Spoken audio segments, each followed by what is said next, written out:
உயிருக்கும் என்ற அன்பு நெறியும்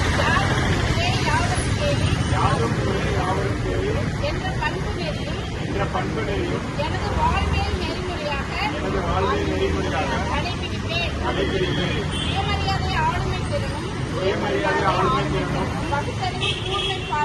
பகுத்தறிவு கூர்மை பார்வையும் கொண்டதாக என்னுடைய செயல்பாடுகள் அமையும். சமத்துவம், சகோதரத்துவம் ஆகிய கொள்கைகளுக்காக என்னை நான் ஒப்படைத்துக் கொள்வேன். மானுட பற்றும் மனிதாபிமானமும்